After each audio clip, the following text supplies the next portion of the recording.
Welcome back to TACT Talks, where real foster carers share their real stories. I'm Chloe.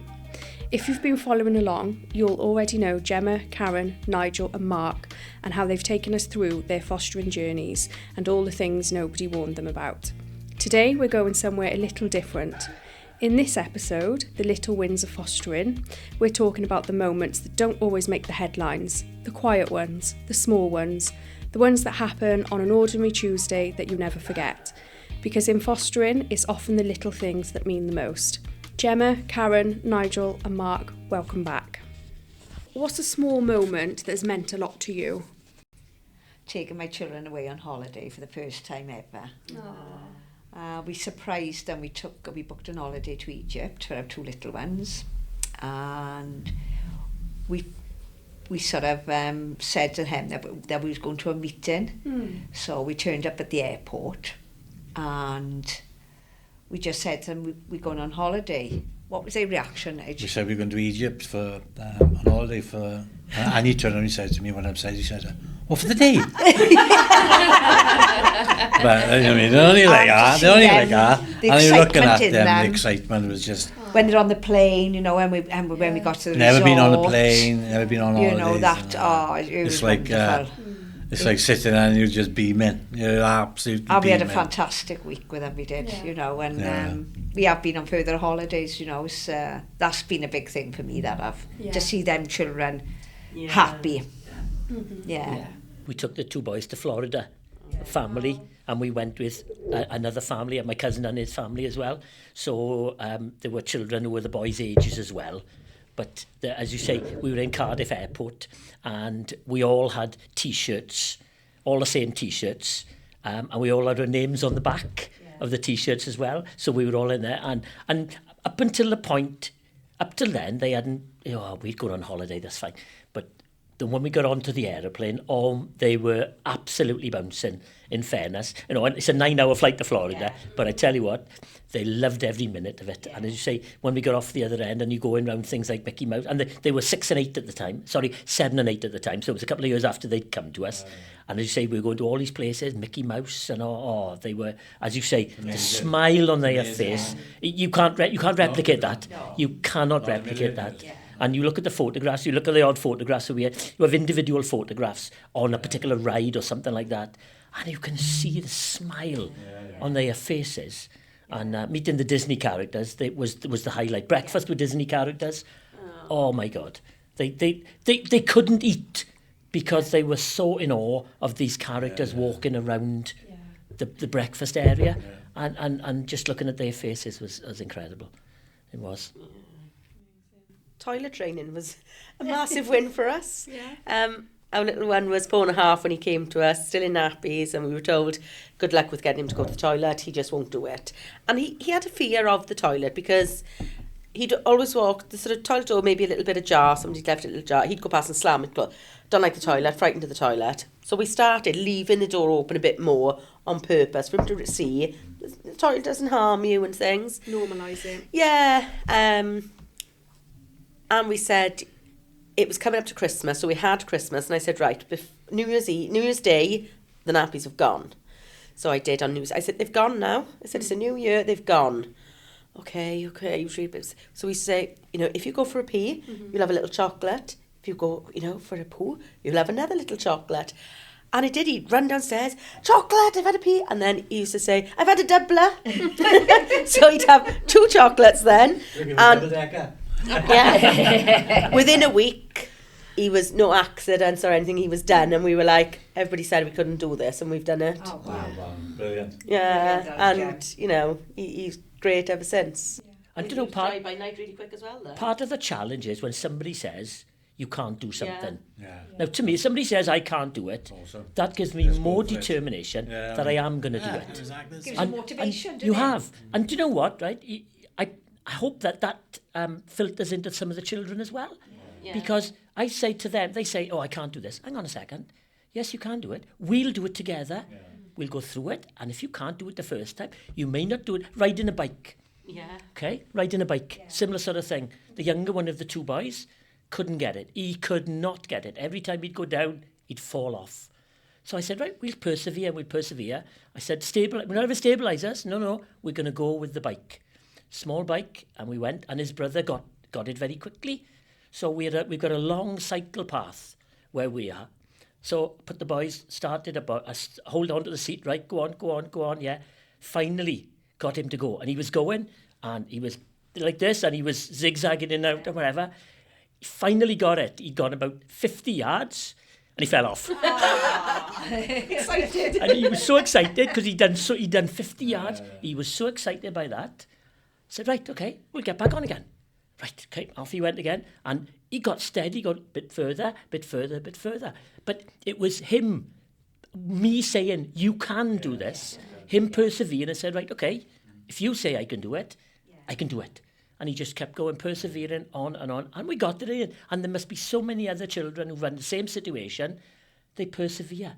Yeah. As you say, they come in. It's not a mental block. They can do it. They have to be told they can do it. And adapting things And as adapt. well. Yes. Our little one, we went to our local gym with members, and they started a roller skating club. Right, go. And they supplied inline skates. He could not do them, and he was really getting frustrated. I can't do them, that's it, I'm never coming here again. And I said, okay, maybe we can't use them, but we're not giving up. We'll buy 4-wheeler skates. The next week he was whizzing around the hall. Just because he couldn't use the inline, I was determined, we're not giving up, you will be coming. We will find an alternative for you. And he loves skating now. Amazing. I used to say to our foster kids, there's no such thing as can't.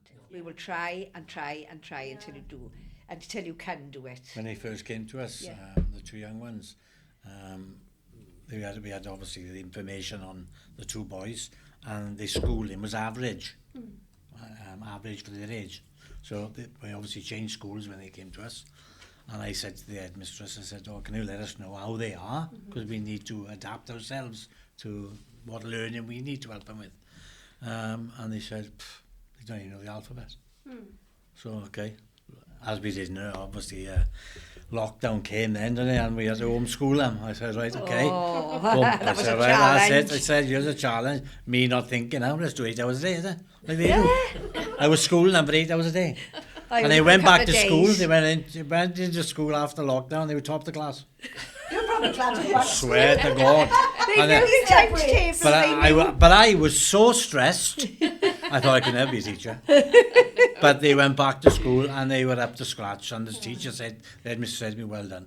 Yeah. And I was thanked me for doing what I did. And there was speed maths. They were top of the class, flying, boom, boom, boom, maths. That was a big. You didn't do the 8 hours for long, only a couple of days, wasn't it? But that was a massive thing for me to see them thriving in school because they didn't know the alphabet at all. They didn't know the times table, nothing. But they went to school and they were top of the class. Wow. Our grandchild was there one day, our granddaughter, she was A, B, C, D, and they said to me, Cara, what's she saying?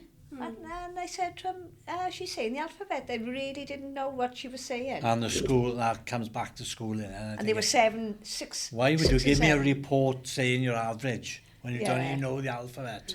My little boy never knew the song Happy Birthday until we started going to parties. And I could see him. And I just said, come on, sing Happy Birthday. And he didn't know it. But it's little moments like that when they come to you and you think they know it all.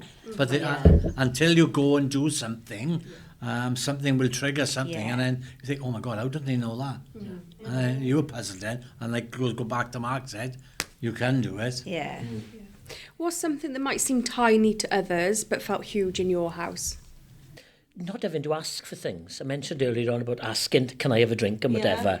It was, again, it was a similar situation. They come in, first couple of weeks, can I have a biscuit? No, just go and get one. Can I have a drink and whatever? Can I go to the toilet? No, you just do it. Once you got over that, then they became more comfortable not having to ask for everything. And it's the quicker you get that through that barrier, the barrier of I've got to ask for everything and whatever, the better. And again, similar, all other children that have come in since then, this is your home. This is where you live now. You don't have to ask for anything. You just do it. The last placement we had issues with his previous school, and as I mentioned earlier on, it's important you get to work with the school very closely with the children you've got in placement. And I had a regular conversation with the deputy head teacher about the young man who went into the school, and he started after half term in October, and he went into school having already been to the other school up to the point where we got to half term. And from that point, after half term in October to the end of the school year, he didn't miss one day. Wow. And he had a certificate for his attendance. Couldn't do it for the full year because he wasn't there until half term in October. And every single day he'd go out. And on the first day, I walked him up to the school. And we got to the school and he said, right, okay, you can go now. I'm okay from here now. I said, okay, we'd done the introduction already.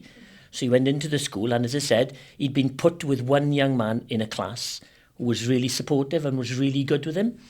And then after that, I didn't have to take him to school ever again. He'd walk up himself. His uniform was immaculate, and every report that we had from the school, his attendance, his behaviour, his presentation, were all A-star. No problem at all for that first year. Got to the end of the first year, and we were so pleased. He had a certificate in an awards evening, and that was fantastic. We were so proud because he'd made such an effort, and it was such a difference from the previous school he'd been in, where he'd had significant problems with running away, absenteeism, getting himself in trouble with people in the school as well and whatever. So this was such a difference. And the school, I've got to say, and I said that on a number of occasions, the school were absolutely fantastic. They really did everything they could for him. How do you celebrate progress in your house? You sound like you've McDonald's. It's always a popular Always a popular choice is at McDonald's. Take them out to me. Yeah, we do yeah. things, I dance around with them, I do in the house, yay, you know. Should I? Just do what you would normally do. Yeah, a magazine, you know, an extra magazine, or an Lego or a bit of Lego. Just, or if they've been asking for something for a long time, then you say, right, okay, you know, because you've done that, now you can have, you can have this, and. Yeah. But it's important that you don't isolate them and treat them differently to other children as well. Everybody gets treated the same, be it your own children or foster children, and everybody can see they're being treated the same as well. Because what they don't want to do is to be isolated and treated differently. They want to be treated like everybody else in the house. So everything is fair and everything is on a level playing field. What's something a child has said that stayed with you? I love you. Yeah, and just know, you know, them saying they love us, that makes us know they feel safe and that we've helped that child to feel secure. Yeah,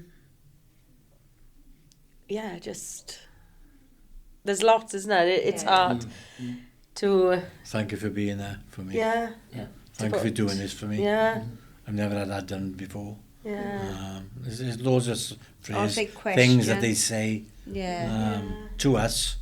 And, you know, some children, they'll never say, I love you, I care, because they're not able to do that. But they'll just do something little, like they'll appreciate something. And you know, well, yeah, that's great. They don't need to say it. They don't need to see it, yeah. Do you know, if you're going to do parents' evening, are you doing parents' evening? Yes, of course I am. Yeah, I want Christmas to know concert. Really? I say, yes, of course I'm going to see what's going on in school. You know, they're quite... I can't believe you're going there. Like. You're doing that? Yeah. They're taken back by that. It's little things. There's so many little things. You could go on and on and on, can't you? Talking about a parents' evening, I went up to a parents' evening in the school during that first year where we were doing really, really well, and went in, met the deputy head teacher as we normally do. He obviously knew I was the foster carer, but the young man said to me, "Don't tell anybody else. Say you're my grandpa." Okay, all right. So we went round and spoke to all the teachers, and I wasn't a foster parent. I was his grandpa, and I was happy with that. I didn't have a problem with that. Because I looked old enough to be his grandfather anyway, right? But he said, no, I don't want anybody, you know, I don't want any of the teachers knowing. They probably already knew anyway. Of course they did. Because they've adapted, and he's in classes where there are other looked after children as well. But there was almost a stigma attached to going into that parents' evening, and you were a foster carer. You're But not a feel like, parent. but you feel like yourself, though, don't you? Yeah. Shall I say? Yeah. Shall I Yeah, please don't tell his anybody. dad? Yeah. Shall I say him his dad? Not Yeah. to make him feel... Yeah. You feel like that yourself. Yeah. But you can't say it, No. because he may not want you to say it. But you feel like saying it, not to feel him, make him feel out. And that's an awful situation. It was a very difficult Awful, situation. yeah, And I I didn't say understand it. that. I waited for him Yeah, I to totally tell me understand that. Yeah. who I was in I've that been in them situation. positions, Yeah.